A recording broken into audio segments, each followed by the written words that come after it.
Olá, no ar mais um Clipping Eletrônico, o programa que discute os principais acontecimentos da cidade de São Paulo. Neste mês, a USP aprovou pela primeira vez as cotas raciais e de escolas públicas. Antes, a universidade era a única estadual de São Paulo a não adotar cotas no seu principal sistema de ingresso. Um assunto polêmico que há anos divide opiniões. Para discutir a lei de cotas em universidades, nós recebemos hoje o Frei Davi, que é diretor executivo da ONG Educrafo. Olá, Frei, tudo bem? Obrigado pela presença. Também o Eric Balbinos, que é representante do Movimento Brasil Livre. Muito obrigado. Obrigado pela presença. Aqui com a gente também a Carmen Dora de Freitas Ferreira, presidente da Comissão de Igualdade Racial da OAB de São Paulo. Olá, tudo bem com a senhora? Obrigado pela participação. Completando a nossa mesa aqui, o Amailton Magno Azevedo, que é professor do Programa de Estudos Pós-Graduados em História da PUC de São Paulo. Olá, professor. Obrigado pela participação também. Obrigado.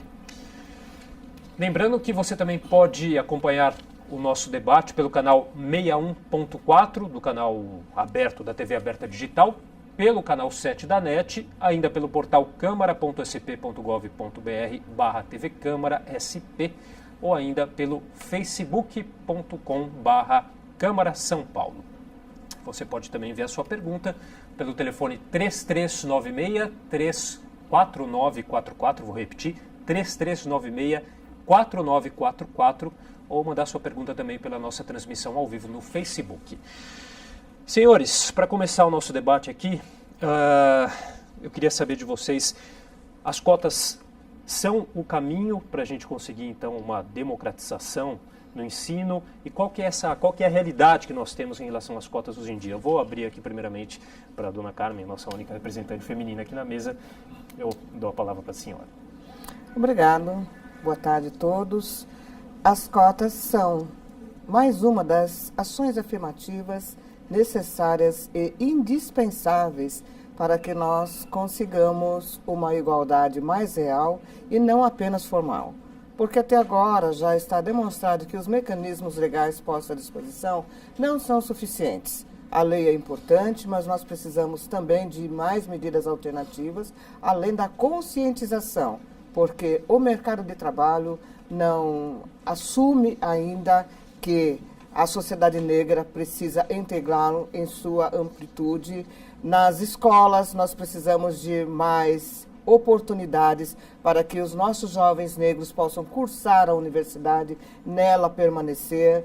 E, enfim, precisamos da integração mais ampla e somente através das cotas, como mais uma das ações afirmativas, nós vamos conseguir diminuir esse lapso de falta de sensibilidade que nos assola há tanto tempo. Vocês compartilham dessa opinião, professor? Sim, concordo com a doutora Carmen. Acho que as cotas como mais um instrumento de ações afirmativas no sentido de fazer correção de distorções históricas da sociedade brasileira, não é? Quer dizer, um debate polêmico, é verdade, mas um debate necessário no sentido de avançarmos numa direção em que, de fato, o Brasil possa se reencontrar consigo mesmo. Ou seja, reencontrar consigo mesmo é voltar, centrar as atenções para as questões vitais no que diz respeito à vulnerabilidade social da população negra brasileira. Frei Davi? Bem, eu tô convicto de que é o único instrumento que mexeu com as elites que não queriam fazer nada em prol do povo negro. Mexeu. E aí, eu desafio qualquer brasileiro a apresentar outro método mais eficiente do que as cotas para mexer com a sociedade e botar o negro no espaço que é de direito. Enfrentando todo esse racismo institucional que veio com a escravidão e que se perdura até hoje no dia a dia. Eric, por gentileza. Eu devo ser o único aqui que discorda de que que as ações afirmativas são necessariamente o único caminho para incluir o negro. De fato, existe desigualdade, como o Amailton comentou, existe uma distância enorme, que é fruto de um processo histórico, Mas eu não vejo a política de cotas como o único caminho. Opa, uma solução boa, vai lá. O único caminho seria uma mudança no ensino público, que é a base. E isso é óbvio que afeta mais a população negra, que é a população mais carente. Enquanto não se resolver essa questão no ensino de base, que o ensino brasileiro é péssimo, o ensino público é decadente, e cada ano os índices mostram que ele está pior, não vai se resolver esse problema. Você pode dar um diploma para o indivíduo, mas você não torna necessariamente ele cidadão. Não há meritocracia se você não tem pessoas iguais desde a base. Agora, Eric, veja só, há 40 anos a minha entidade do CAFRO tem lutado incessantemente pelo melhor ensino fundamental no Brasil. Nada muda porque não é do interesse da classe dominante e dos governantes. E aí? Não, Esperar mais 40 anos? Não, de maneira alguma. Como nós estamos aqui, você tem que se debruçar sobre o tema para não só o ensino fundamental, o ensino médio também, ele é difícil, é péssimo, não prepara o jovem para as necessidades do mundo moderno, o jovem de periferia, o jovem negro, não está preparado. Porém, quando você tem um problema, imagina uma infiltração na parede, você simplesmente, ao invés de você resolver aquele problema estrutural, você simplesmente maqueia, você não resolve o problema. A longo prazo, isso já tem para comprovação nós, científica. a cota não é maquiar. A cota é botar o dedo na ferida. Tanto é que está incomodando todo o pessoal de direita que é contra o ingresso do negro em situações de igualdade. Por exemplo, entre os juízes, quantos negros tem? Entre os vereadores, quantos negros? Isso não vem da base? Veja só, isso vem de um sistema brasileiro que sempre marginalizou o negro. E agora a gente está dizendo, da base. Veja só, irmão, de onde for, queremos solução. Se quem tem o poder de solucionar, sua tese é melhorar o ensino fundamental. Se sua tese fosse eficiente, você já teria conseguido convencer os vários vereadores dessa casa, os vários prefeitos, a melhorar o ensino fundamental.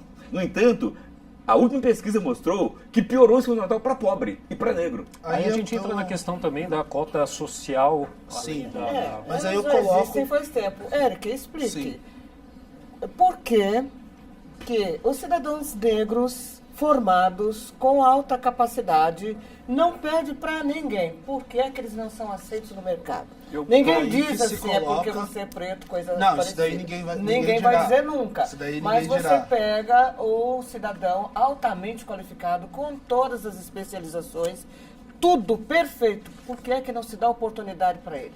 Existem dados que mostram o estudante brasileiro, e mesmo quem é bacharel, não tem qualidade. Essa mão de obra não tem qualidade. Não, mas eu estou dizendo para você da mão de obra qualificada, está qualificada com diploma, mas não tem. Não, isso tem um não nome, adianta. isso tem nome, é racismo institucional. Eric, Não, de maneira alguma. tem um amigo meu, negro como você, como nós, formado em Harvard, doutorado em Harvard, não consegue emprego.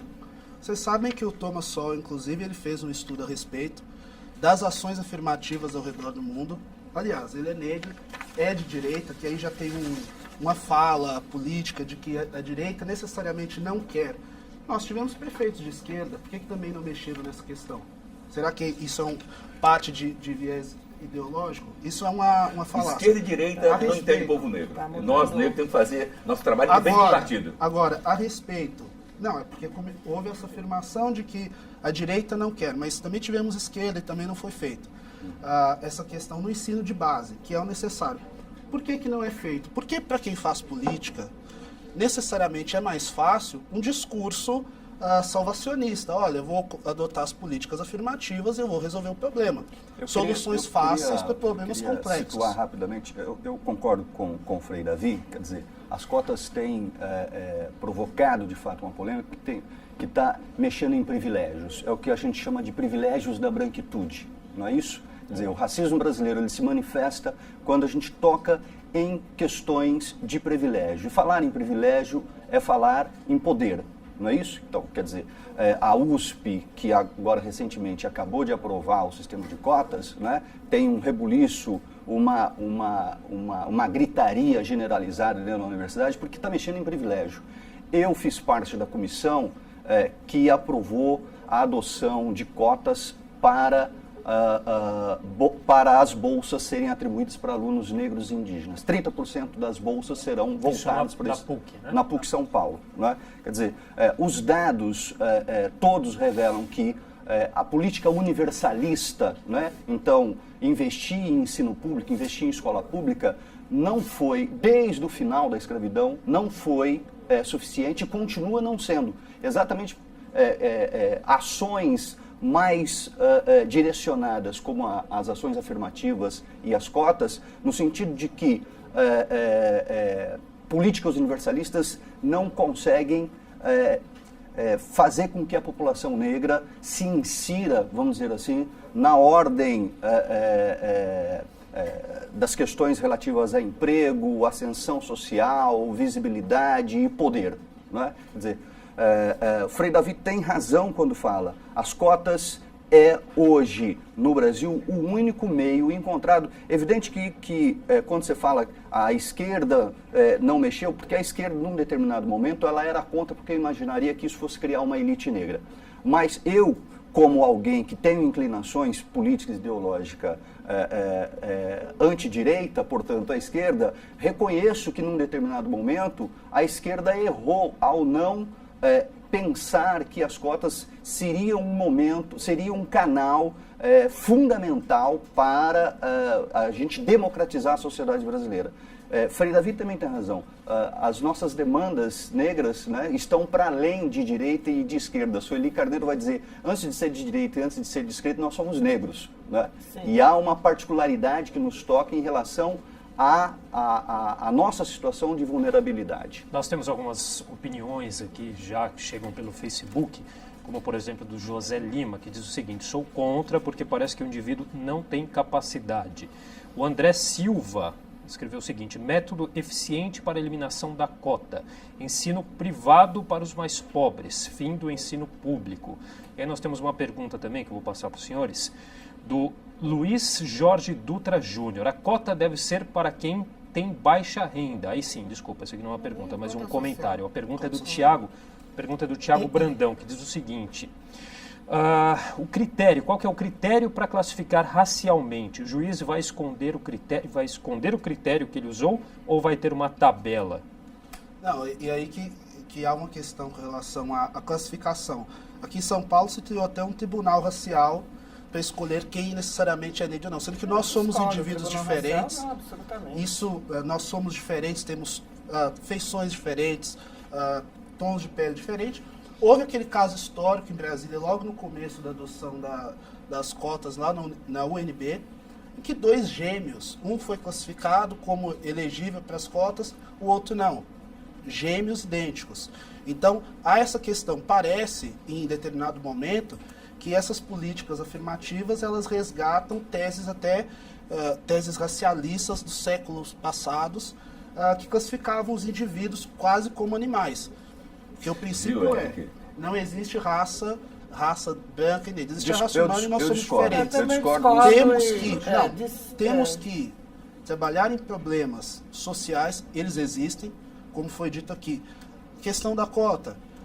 Mesmo a cota social, se for pensar a base dela, qual que é a origem? Essa desigualdade. O que perpetua essa desigualdade? A péssima qualidade do ensino público. O colega da PUC afirmou que não houve mudança, o negro não foi incluído durante esses anos de investimento no ensino público universalista, mas o ensino é ruim. Então não haverá meritocracia se você tem um ensino ruim. Não adianta você resolver isso na ponta, você tem que resolver na base. Mas aí são duas questões diferentes. Olha, as cotas sociais já existem faz tempo e elas também não contemplam o povo negro. Porque há uma exclusão que aparentemente natural. Porque natural do ponto de vista de quem não quer ver o negro ocupando o mesmo espaço. Mas quem são eles? Quando nós falamos em políticas afirmativas e reparatórias, falamos de cota, é uma reparação que o Estado, no seu sentido amplo, nos deve. Porque quando aconteceu a abolição que nós chamamos de inacabada, mais de 1.700.000 pessoas foram colocadas em disponibilidade sem qualquer reparação. De um dia para outro não tinham mais casa, comida, não tinham trabalho, não tinha nada. E essa disparidade vem até os dias de hoje. Olha só, Eric. Então, quando se diz assim, mas o negro é acomodado, o negro não quer trabalhar, isso é mentira. Se Não, você evidente que é vê, mentira. veja os prédios tombados aqui na cidade, que são trabalhados delicadamente, não existia tecnologia de ponta, isso é trabalho de mão de obra escrava. Então, se quase durante esses 500 anos depois da abolição, se até agora não conseguimos uma equiparação com os instrumentos legais que temos, nós precisamos sim de um meio mais radical.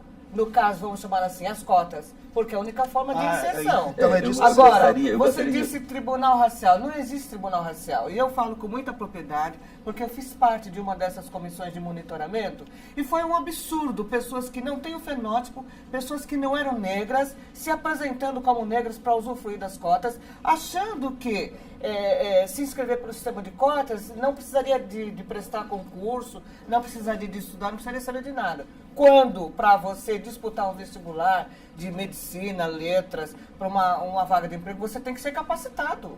Só Então, que- as cotas não excluem a necessidade de qualificação específica. Agora, é absurdo realmente a pessoa se apresentar. Eu tenho direito a cotas. Por que você tem? Porque eu quero. Odeio cotas, não quero cotas, mas se inscreve pelas cotas. Para desmerecer, para desqualificar. Olha, Então, não, só um só minutinho, só concluindo, antes. não se trata de um tribunal racial. Houveram muitas denúncias da sociedade contra estas pessoas que disseram que tinham direito a cotas e na realidade não tinha, e foi baixada uma portaria, e essa comissão, ela era bastante heterogênea, não era uma comissão só formada de negros, não, era formada de... tinha psicólogo, tinha advogado, tinha professor, tinha dirigente sindical, tinha várias pessoas para conversar. E a pessoa tinha que dizer por que ela se inscreveu pelas cotas, tinha que provar a afrodescendência dela. Tinha Deixa pessoas eu- que não tinham. Deixa eu ler mais alguns comentários aqui Sim. para não deixar o nosso telespectador de fora do debate. O Aquiles Duarte, ele diz o seguinte: para mim, quando se separam alguns grupos de pessoas, já é racismo. O Júlio Morato: então terá que ser criado cota para vaga de emprego também? Acho que o problema é bem mais profundo. E o Júlio César Garcia, que diz: sou totalmente a favor das cotas, desde que elas sejam cotas sociais, nada tendo a ver com a cor da pele. Poderia até ser favorável à cota por raça, mas desde que o governo mostrasse para a população o conceito biológico e antropomórfico do que seja um homem de raça negra para ambos os sexos. Bem, Tá? olha só, eu queria A colocar exclusão 3 já pontos. existe. Primeiro ponto é dizer que quando houve a montagem de uma revista em cima do gêmeo do ONB, aquilo foi uma coisa plantada. Os gêmeos tinham consciência que eles tinham 2 recursos a fazer. Então, eles foram plantados e antes deles fazer um recurso para rever a posição, a revista ali saiu com a matéria. Então, foi uma coisa plantada e isso, a gente sabe que quem é contra nós será sempre contra nós. Segunda coisa, realmente o Eric tem razão, que é uma dificuldade grande, sim, descobrir quem é e quem não é negro para efeito de políticas públicas. Mas, na verdade, é possível resolver isso. Se alguém não quer criar uma comissão boa, a nível de pessoas bem profissionais, bem qualificadas, é fácil fazer isso aí. É só requisitar 3 policiais e botar lá na banca. Ah, sim. O policial sabe muito bem quem é negro e quem não é negro. Quando a polícia entra no ônibus, a polícia vai direto nos negros. Não, a polícia faz uma batida na rua. Ainda passei agora mesmo, hoje de manhã, a polícia estava fazendo uma batida na rua e só parava carro que estava negro dirigindo. Eu parei lá uns 15 minutos. Só parava carro cujo motorista era negro. Então a polícia estava muito capacitada para saber quem não é negro. Então se alguém tem dúvida, basta chamar a polícia. Agora, se o cara quer fazer um trabalho sério, o movimento negro está aí pronto, os sociólogos, os historiadores, os antropólogos, todas as pessoas de boa vontade sabem muito bem quem é e quem não é negro, para efeito de políticas públicas. E aí, é bom dizer para os meus irmãos e irmãs que estão ouvindo agora ao vivo, estão dizendo, então, também tem que ter cota no serviço, no trabalho? Mas lógico que tem que ter. Lógico que tem que ter. E já temos, inclusive, se vocês não sabem, já temos. Com um detalhe. Por que vem as cotas no trabalho? Veja só, o IBGE fez uma pesquisa com as 500 maiores empresas do Brasil. Nós, afro-brasileiros, somos 53% do Brasil. E nas 500 maiores empresas brasileiras, não chega a 6% de gerentes negros. Ou seja, a discriminação está generalizada. Entre os apresentadores de televisão, onde tem um negro? De cada 100. entre os vereadores, entre os prefeitos. Ou seja, a exclusão nossa é gritante. Só quem não quer não enxerga. Eu vou Me pegar permite complementar, Frei Davi? Os telespectadores estão perguntando por que cotas raciais, porque tem um certo trauma na sociedade brasileira que toda vez que nós negros propomos questões, há uma gritaria generalizada. Mas as chamadas cotas invertidas ou silenciosas, ninguém questiona. Por exemplo, José de Alencar, no final da escravidão, dizia assim: não acabe com a escravidão porque vai desarrumar o Brasil. Na era Vargas, a elite nordestina reclamava um cuidado especial com as questões do Nordeste, e da era Vargas até então se criou políticas que favoreceram ao fortalecimento, o desenvolvimento de uma elite branca nordestina. E agora, mais atualmente, os recursos do BNDES, o empresariado nacional, pega essa grana para investir nos seus negócios e fomentar o capitalismo brasileiro com o seguinte argumento: nós precisamos de um apoio do Estado, precisamos de recursos do Estado para fortalecer a nossa competitividade internacional. Ora, falar em cotas em universidades é muito pouco diante dos recursos, dos bilhões de reais que o empresariado nacional toma de empréstimo para investir nos seus negócios. Ora, isso é o que chamamos de cotas invertidas. E por que a sociedade brasileira não grita? Por que setores conservadores da sociedade brasileira não falam absolutamente nada?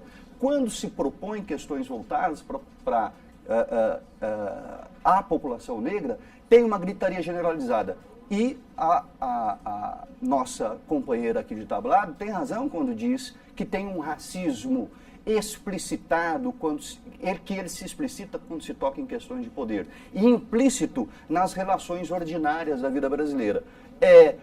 Quais são os funcionários da universidade? São negros. Quais são os funcionários de limpeza das instituições públicas? São negros. Ande pelos corredores do STF e veja quem são os funcionários que limpam o STF. São negros.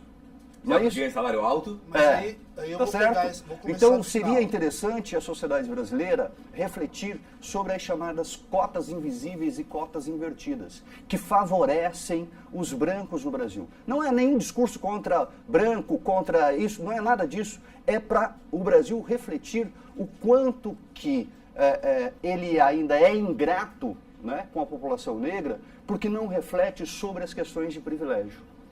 Vou começar desse ponto que ele colocou que é interessante a respeito desse dinheiro que favorece as elites. Existem pessoas que se posicionam contra isso, contra o ministro Luiz Barroso chamou isso de socialismo para os ricos, que é essa reserva financeira para esses empresários que não gostam, aliás, eles gostam de especular com dinheiro público, né, na verdade, para negócios particulares. Tem gente que se manifesta contra isso, setores ditos conservadores, inclusive o próprio movimento do Brasil Livre abomina essas práticas, porque você pega dinheiro público para fomentar negócios privados, interesses privados e políticos. Não é algo que representa retorno para o país, sinceramente. Ou seja, esse ponto está enviesado.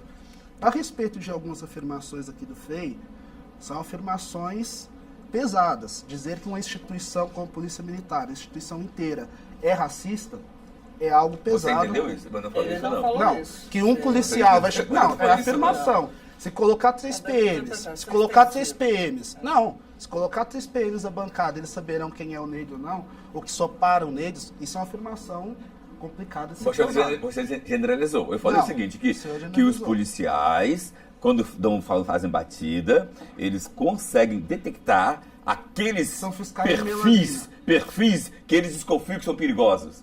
E aí eles têm o sensor de melanina. grande parte são negros. Isso, para mim, é possível mudar como? Se a Polícia Militar voltar a fazer bem feito aquele trabalho que fazia com tanta qualidade, que é formação dos policiais para a diversidade. Eu mesmo dei aula já para os policiais e com muita alegria eu quero dizer que tem excelentes policiais, que bom. bons policiais, só que precisa voltar com a qualificação do curso preparatório dos policiais, que hoje em dia está bastante falho. Que bom, porque no vídeo eu ouvi, as pessoas em casa ouviram, que coloca 3 PMs na bancada e que se resolve o problema eles saberão quem é isso para quem tem dúvida. Se você tem dúvida quem é negro, a gente te propõe você não, sair eu fora acho dos que eu policiais. sei que eu sou de família quilombola, inclusive, Eu conheço a negritude. Então, a questão aqui é, elas resolvem ou não? As ações afirmativas resolvem ou não? Lá nos Estados Unidos, logo ali no governo Kennedy, se adotaram ações afirmativas, as primeiras ações afirmativas. Se resolveu a questão? Não, porque a maior parte dos negros não tem sequer acesso ao ensino ainda. Mesmo num país rico. Você está esquecendo de um detalhe. A classe média negra americana é mais poderosa maior do que mundo. a nossa. Tá Mas certo? se resolver o problema, porque o que acontece é, uma política afirmativa já seja outra política afirmativa de reparação, que seja outra política... O fato é que os princípios do mundo liberal ocidental, igualdade, fraternidade e solidariedade, eles não se aplicam aos descendentes de africanos nas Américas. Esse é o problema. As cotas, nesse sentido, quer dizer, é fundamental refletir qual o ponto de alcance das cotas. Isso é claro, ninguém está dizendo que as cotas vai resolver o problema do Brasil, não é isso. Nós temos que refletir qual é o ponto de alcance dela. Se ela tem um certo limite, novos debates, novas questões surgirão para debater sobre os novos problemas. O que a gente não pode é incorrer nos mesmos erros. Vamos cometer erros novos? E até porque essa questão das cotas aqui no Brasil também se a gente pegar aí a linha do tempo aí, é muito recente, né? Então... Muito recente. Isso é interessante pensar. Quer dizer, 1996, o Ministério da Justiça organizou um seminário em que se chamou intelectuais, ativistas, pessoas conectadas e ligadas a debater sobre a desigualdade racial no Brasil. Foi um seminário que se chamava Multiculturalismo, em torno dessa temática do multiculturalismo. E dali em diante é que disparou esse debate sobre as cotas no Brasil e que teve a sua promulgação no ano de 2003, né? Em janeiro de 2003, a lei é promulgada. Claro que há uma contribuição fundamental dos movimentos negros, dos ativistas do movimento negro, que vinham fomentando um debate sobre a vulnerabilidade da população negra depois da escravidão. Mas a questão das cotas, especificamente, é a partir desse seminário organizado pelo Ministério da Justiça em 96, e que dali, então, a questão tomou conta do Brasil.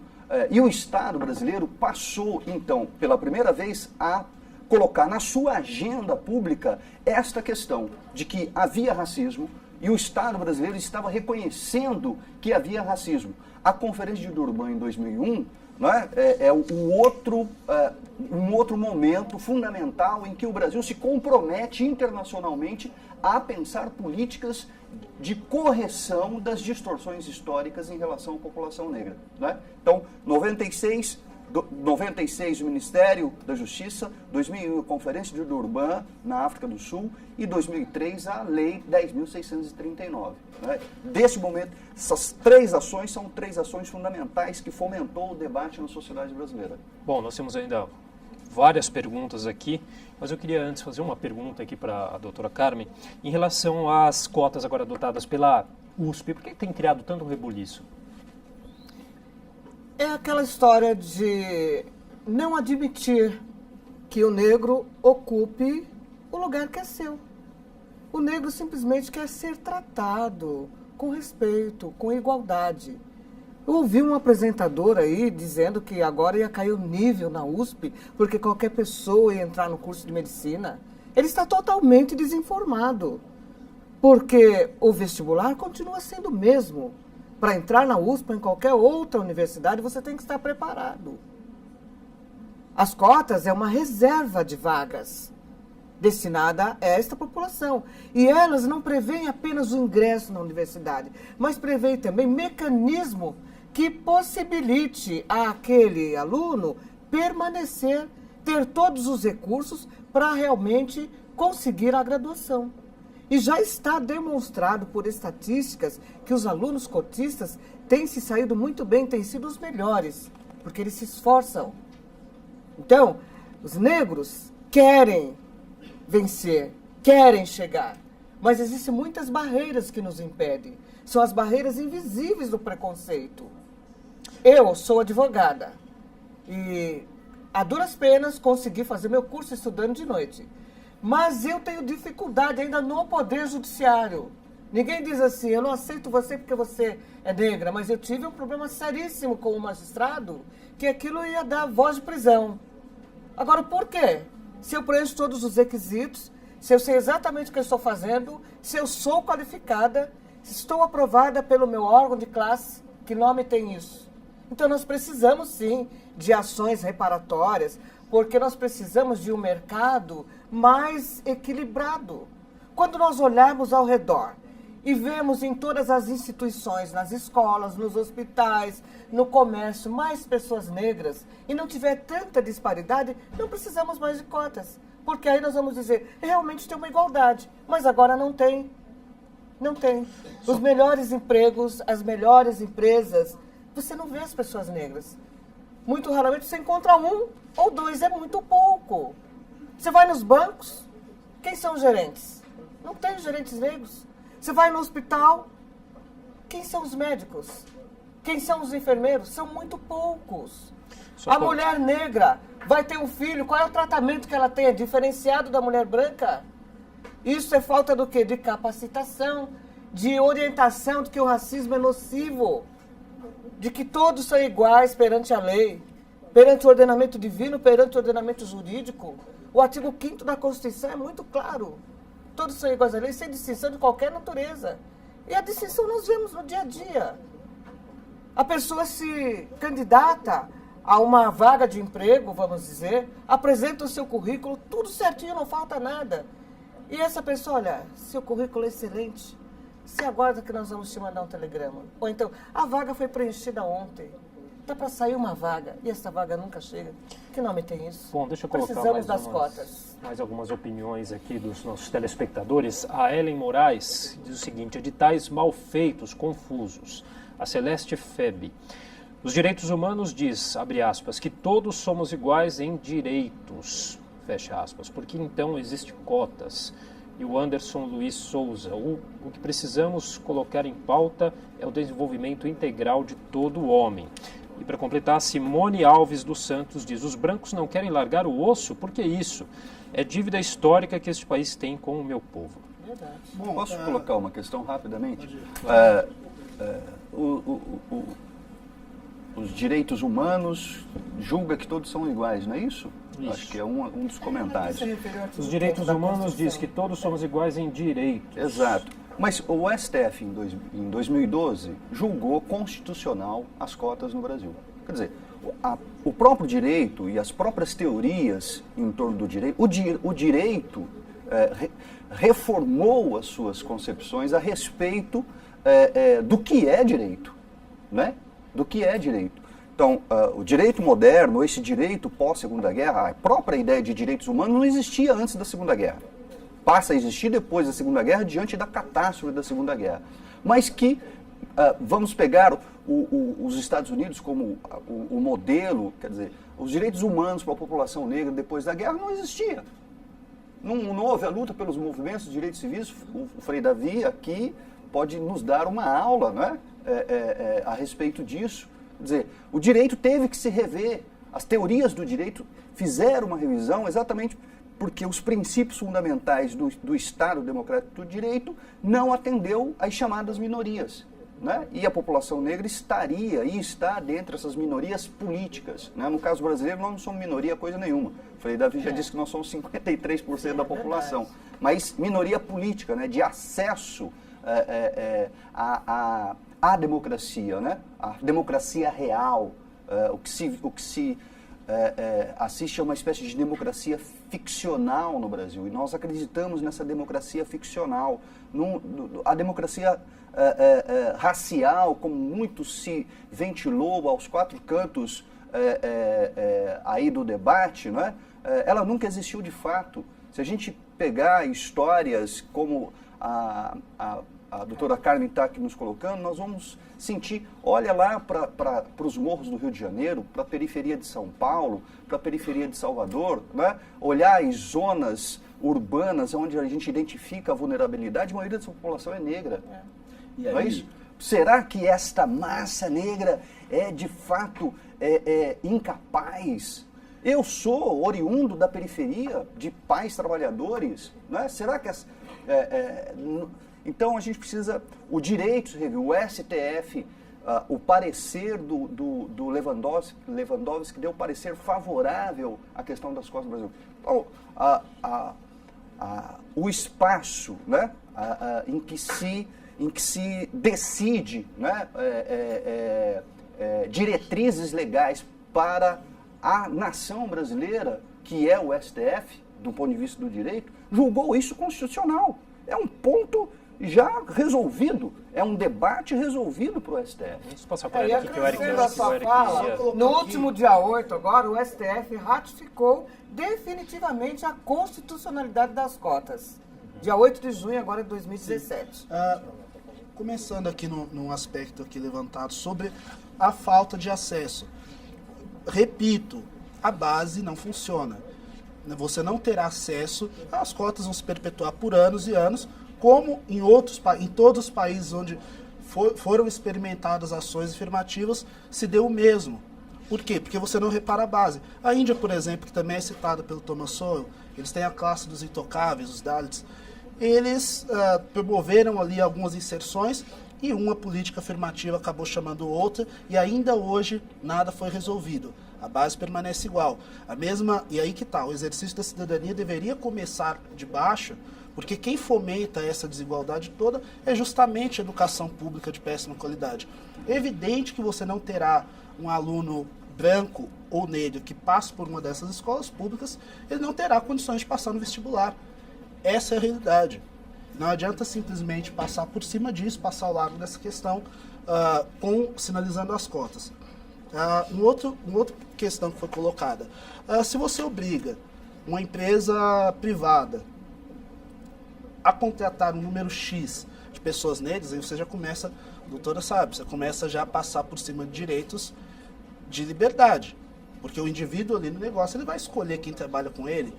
Questão do racismo, infelizmente, nós temos que conviver com isso e temos que, através de medidas educativas e também da lei, é claro, punir casos de racismo, casos de discriminação, de preconceito. Não simplesmente dizer que toda vez que alguém não é admitido... Concluindo, que a gente tem que estar acabando. Olha, Desculpa, quer concluir o pensamento? Só eu interrompi o Eric. Eric, você pode concluir, desculpa. Sim, só não se trata necessariamente, quer dizer que agora toda vez que um indivíduo opta por não contratar um negro, fica difícil você mensurar se foi racismo ou não, ainda que algumas vezes pode ser o real motivo. Olha só. Primeiro eu quero falar para todos os ouvintes que estão mandando excelentes questões que fazem pensar, e para o Eric também, eu quero dizer que o problema está na base é muito fácil. Mas eu prefiro falar que você fala, mas de outra maneira. O problema está nos políticos irresponsáveis. Porque o drama da falta de qualidade do ensino é antigo, brigamos muito e nada é feito. Segundo, olha só, as cotas para negros, lutada com suor por nós, nas estratégias que nós bolamos, incluímos cota para branco pobre e para indígena. Mas eu nunca vi um grupo de branco pobre lutando por cota. Hoje em dia, todos os estatísticos provam que os maiores beneficiados pelas cotas do povo negro são os brancos pobres. É um dado que tem que ser melhor estudado e debatido. Terceiro, quando as cotas estão aí gerando... Quando você defende que a cota tem que ser social, você, no fundo, está assinando embaixo de políticos irresponsáveis e corruptos. Porque se tem branco pobre fora da estrutura de ensino de qualidade, é por irresponsabilidade dos governantes. Agora, a cota para negro tem outra conotação. Ela vem responder à violência de 388 anos de escravidão e 129 anos de exclusão. Então a cota para negro trabalha isso daí. E aí, concluindo, eu quero dizer o seguinte para o Eric, que você vai levar um susto, mas eu, Frei Davi, fui Eric de ontem. Eu fui contra as cotas. Radicalmente contra as cotas durante muito tempo. Agora, por que eu fui contra? Frei, vou pedir para você concluir. Concluindo, eu quero dizer o seguinte, vai resumir então. Eu depois de muita experiência, eu digo que eu fui contra, e o que fez mudar a minha mente foi estudar o assunto. Eu falava sem aprofundar o assunto. Segundo, só vejo 3 tipos de pessoas contra. Quem não estuda o assunto, quem tem má vontade de abrir a mente para entender o problema do outro, ou quem é racista e não quer mexer no seu racismo. Eu vou passar a palavra para vocês fazerem um pronunciamento final, rapidinho, 30 segundos cada um, e já aproveito para agradecer a participação de vocês também. doutora Começando Carmen. por aí? Bom, a nossa Ordem dos Advogados do Brasil, ela é uma entidade plural que prima pelo respeito à dignidade, à cidadania. Ela extrapola do seu poder classista para exercer a sua função institucional no sentido de dar apoio ao respeito à dignidade humana. Esta decisão do STF do dia 8 de junho de 2017, dando por constitucional as cotas, foi uma provocação do Conselho Federal da nossa Ordem dos Advogados e é, sim, uma ação afirmativa que vem de encontro à necessidade de um respeito maior, de uma oportunidade maior para que negros e brancos usufruam das mesmas oportunidades, para que haja uma equidade maior, para que o princípio da isonomia, que é tanto falado, seja realmente respeitado, para que o artigo 5º da nossa Constituição tenha a vigência plena. Todos são iguais perante a lei, sem distinção de qualquer natureza. Quando nós olharmos ao redor e vemos que está tudo normal, que está tudo bem, você vê brancos e negros trabalhando sem essa diferença que a gente nota hoje, então as cotas surtiram efeito, não precisamos mais delas, está tudo ok, está tudo maravilhoso. Tem um minutinho, passo a palavra para a professora Mailton, por gentileza. Bom, quero agradecer o convite, cumprimentar todos aqui no tablado, comunicar que na PUC São Paulo, então, a gente conseguiu aprovar o sistema de cotas na atribuição das bolsas. 30% das bolsas serão voltadas para alunos negros e indígenas. Então, comunico aqueles que desejam fazer mestrado e desejam fazer doutorado, que prestem o processo seletivo da pós-graduação da PUC São Paulo. Reafirmo a necessidade e a importância política e estratégica do Brasil se repensar por meio das ações afirmativas, e as cotas são o recurso, vamos dizer, a estratégia em que a gente tem hoje em mãos para democratizar, né, a sociedade brasileira. Bom, nosso tempo já De qualquer maneira, também quero fazer uma breve consideração, quer dizer, esse debate todo que nós estamos fazendo aqui é um debate tributário a uma longa história de luta dos movimentos negros desde o pós-abolição até este momento. Ok, bom, só para passar o contato do Eric aqui, que a gente acabou não passando, Eric Balbinos, representante do Movimento Brasil Livre, o contato está na tela, eu aproveito também para agradecer a sua participação. Obrigado. E agradecendo a participação do Frei Davi também. Rápida. Muito rápida, Dizendo o Frei. seguinte, que parabenizar a TV Câmara e parabenizar a OAB Nacional, que vai fazer o encontro nacional da OAB aqui em São Paulo com 20 mil advogados. E dentro desse encontro vai acontecer o primeiro encontro nacional da advocacia negra. Parabéns, OAB. Ok, e obrigado a você que nos acompanhou em mais um Clipping Eletrônico, TV Câmara São Paulo, informação para a cidadania.